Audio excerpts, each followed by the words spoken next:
This is a Mini Moog Voyager. In fact, this is a very rare and special edition Mini Moog Voyager, as it is number 398 of the final 600 Voyagers to ever be made. It also is the last synthesizer that Bob Moog, the founder of Moog, designed from start to finish. It was also the signal of the rebirth of the Moog brand when it was bought back by Moog. It is designed to be the continuation and the next step to the original Model D Mini Moog, hence the name Voyager. Now, when I first came across the existence of these wide Voyagers, I was blown away by how beautiful this looks. It is an absolutely stunning synth. It is also absolutely huge and heavy. It is 41 pounds. Perhaps more importantly, however, it sounds great. Now, you guys may have seen my last video where I explained that I have moved to New York, and I have felt that it is finally the right time to purchase my first analog synthesizer. Now, the choice to me was obvious. I won the Robert Moog Award back at Berkeley, and I have a long history with Voyagers, it feels like. I used one of them to record my final project at Berkeley for my bachelor's degree, and it also made an appearance in my channel where I tried to recreate its sound using a free plugin, which, by the way, you can watch that video here. I highly recommend that you do.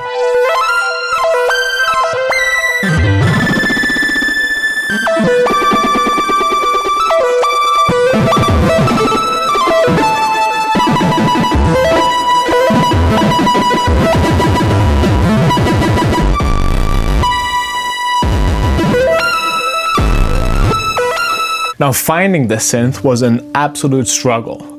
These are very rare, as I mentioned, and they don't come up often. There was one that I came across on Facebook and Reverb that was local to New York, but it got sold before I could get my hands on it. And the only other listings that were available were some in LA.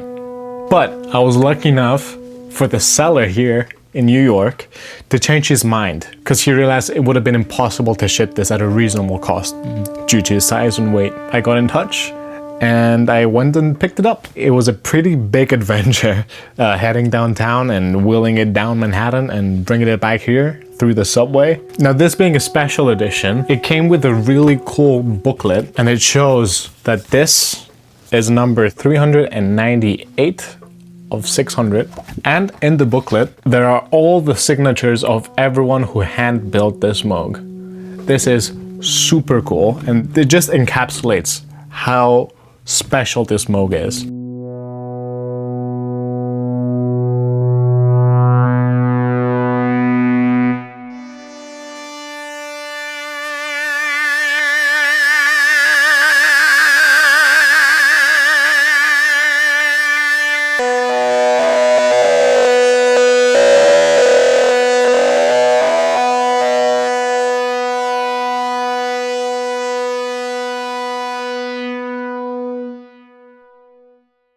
Okay, so we talked about the history of the Voyager, we listened to how it sounds, we changed our shirt. Let's go into how I've been going about implementing it in my productions and my workflow. In Ableton Live Land, I have a MIDI track here. This is an ARP that I've created for one of the songs that I'm producing for Olga. And this is a patch that I created on the synth.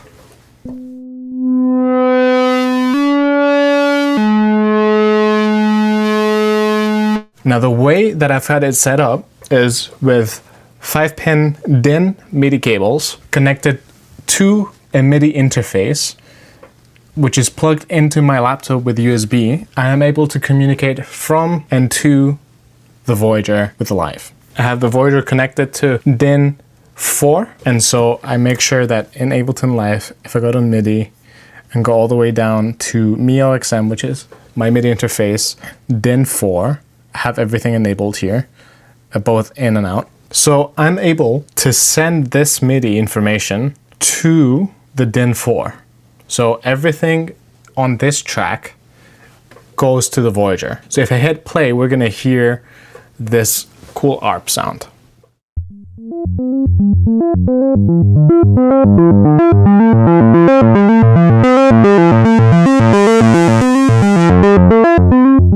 And I'm able to perform it using the synthesizer.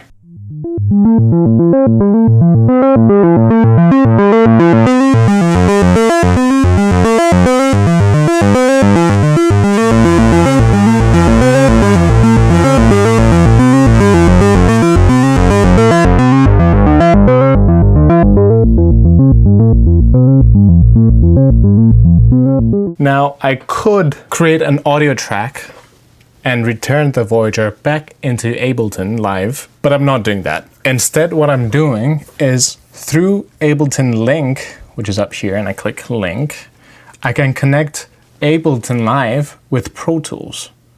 The way to do that is also find Link in Pro Tools, and if it's not here, you can find it here, and make sure you just turn on Link, wherever it is, Ableton Link, and then you hit Start Stop over here, and then whenever you hit play on one DAW, the other will start playing as well. And here I have the tracks that I am sending the Voyager to. So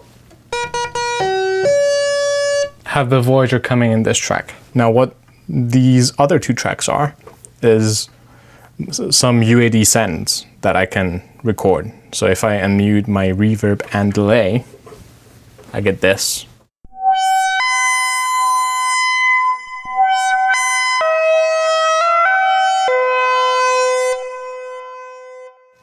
And basically I can record that. So let's just record some stuff. Let's see. So what my workflow with an analog synth looks like is sending MIDI to it, routing it into Pro Tools, recording it, and just twisting knobs and performing it. And then it sounds great. It sounds like a organic performance versus programming everything with your keyboard and mouse. And it sounds kind of like this. So I'm gonna hit play. Let's just hit it in Ableton Live, and you'll see Pro Tools start recording because I've armed it, and everything should work. So I'll hit play here. See, Pro Tools is gonna start moving and recording the Voyager. This is the Voyager. Here's the volume.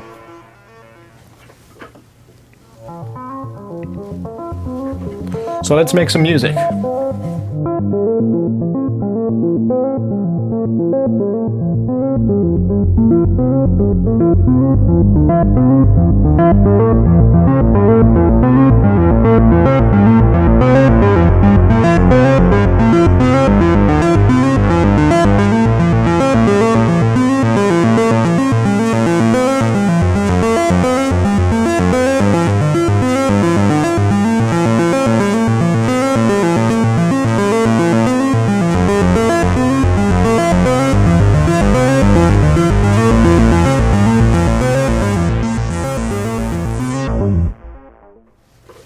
And this is basically the power of the analog synthesizer, is being able to be hands-on with it with two hands versus just a keyboard and a mouse.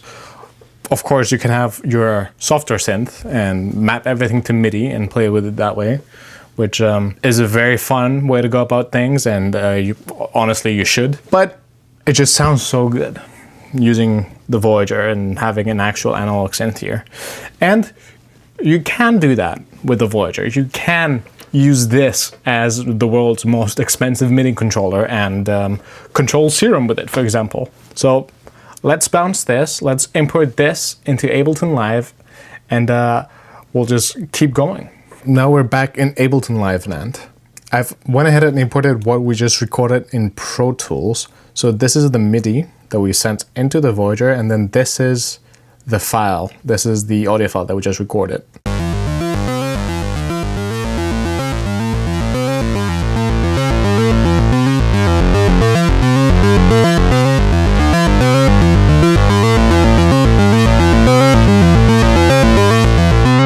Now that we got it in the session, do we just leave it as is? Absolutely not. In true sound design fashion, we can continue processing and mangling to our heart's content.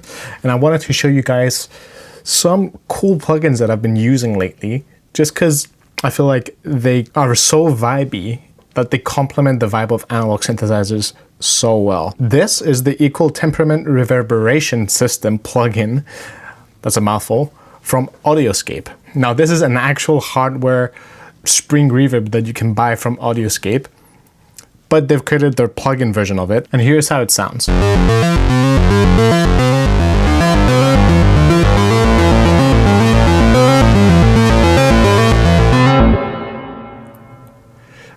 That just complements the synth so well. I don't know how to explain it, but I've really been enjoying this plugin. And the other plugin that I wanted to show you is this cool compressor that they make. It's called the ASV Comp, and it has a modern and a vintage style, but just listen to what it does to the sound. And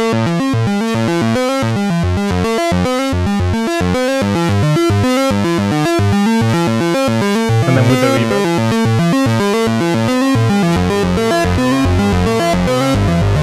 Again, this is before.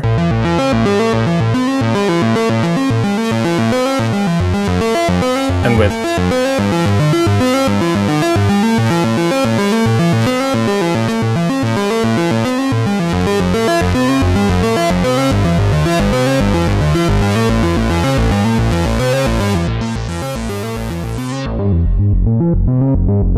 These are very unique sounding plugins because they're not just emulating just your typical 1176 compressor, for example.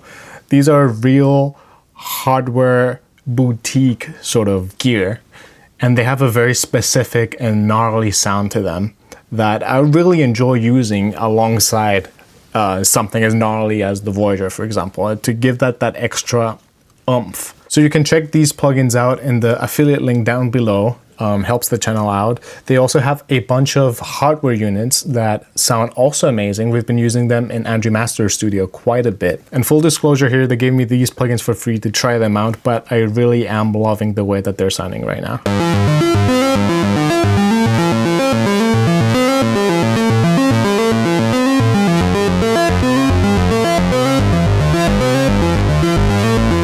Yeah, I think so. Let's see if we can get some more distortion going on here.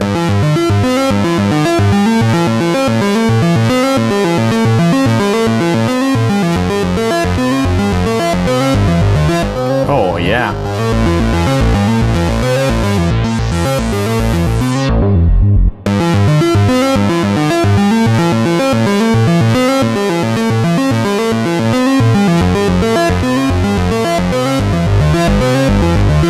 Oh, the difference is huge with this one. Whoa.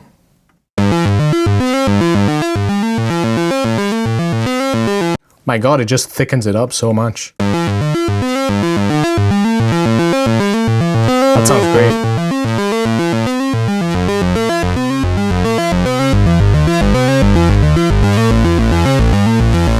Oh my God. So this is the Golden 58 preamp, and I put that after the compressor because it just gives it that warm, I don't know, it just gives it this low end boost that I'm really liking. And just listen to with and without the plugins. This is without.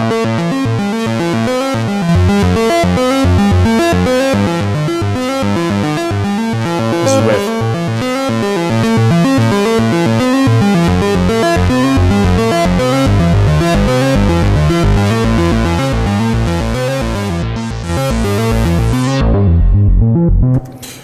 They're just doing something that I'm really liking here. So I'm just gonna keep those on, and that's basically the workflow. You can record it, perform it, and then process it further. You could do, if you guys remember my filter into distortion trick that I showed you guys in some other video. I'm just gonna show it to you again very, very quick. You just need a EQ8 and some distortion plugin. I'm gonna use Roar.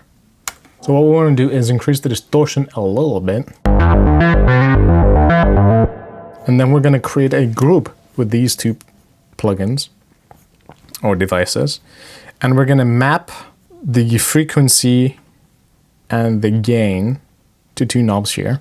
And once we've done that, what we're gonna do is duplicate the EQ, but then scale it minus 100%. So if I boost 7 dB, the first one boosts and the second one cuts. This way you're pushing certain frequencies into the distortion more than others, and then you can create some pretty cool sounds with it.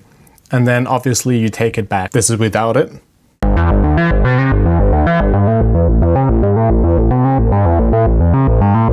This is with it.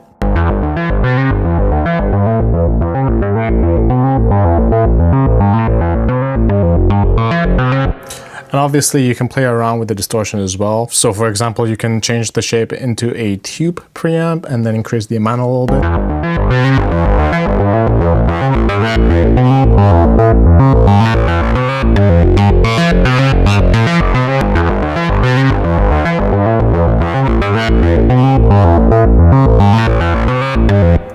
Oh, that sounds real good. And that's kind of the workflow with an analog synth. One tip that you can do when working with an analog synth is loop the section that you're currently working on and just keep recording. So you can keep recording different passes of it, and then you can go in and comp the best parts and the best takes from each performance. Now, I also told you guys that you can use this as the world's most expensive MIDI controller. And how you do that is by, first of all, turning off local control in your synthesizer. Each synthesizer has their own way of doing it. You can look in your synths manual. For the Voyager, you go on master settings and then you scroll until you find local control. You hit enter and then I'll turn all to off. Now the keys don't control the synth and the knobs don't control the synth. What you will see, however, in live is if I hit the keys here, that I'm getting some MIDI information in. The same goes when I twist some knobs here. What that means that I can do is hit Command M and click on the frequency that we just mapped to our EQs and move a knob here. I just map the attack knob of the ADSR to the frequency. And now, if I hit play, I can control the filter frequency with my Voyager.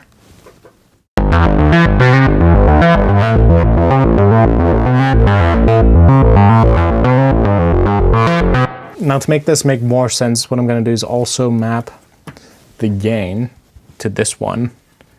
And now I have full control of the EQ there.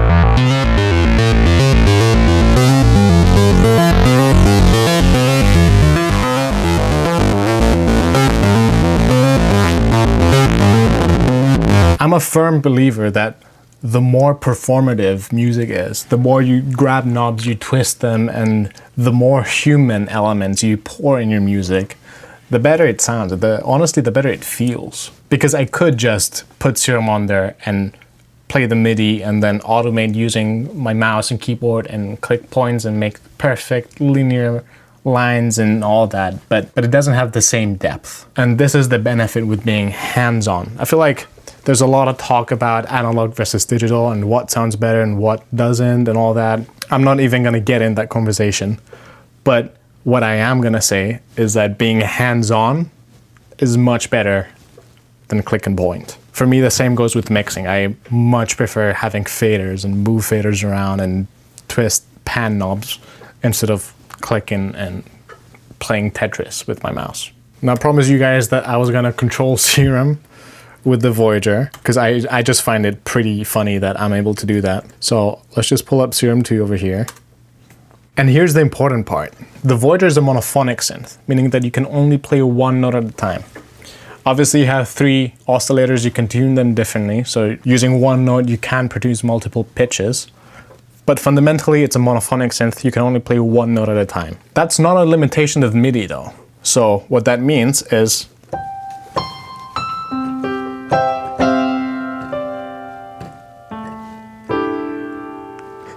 I can use this as a polyphonic MIDI controller, and I can play my Voyager as if it's a piano.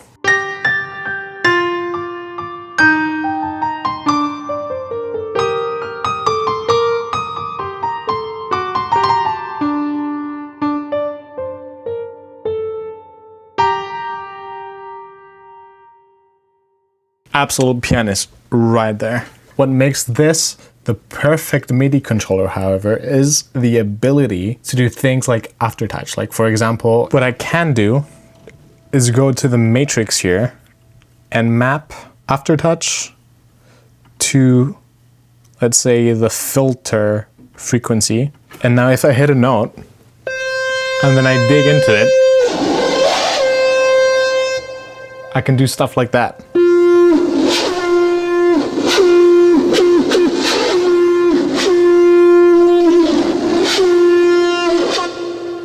God damn, that sounds good.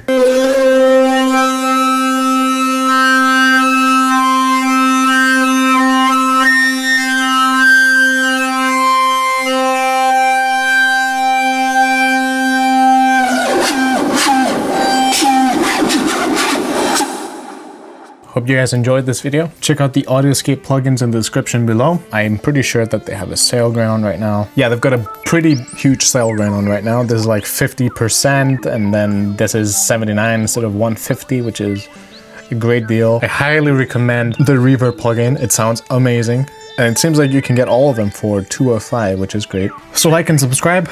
I've got something big planned for you guys. You're gonna love it. It has to do with the Voyager, but you gotta stay tuned for that. Subscribe to be the first ones to find out about it, and I'll see you guys in the next one. Take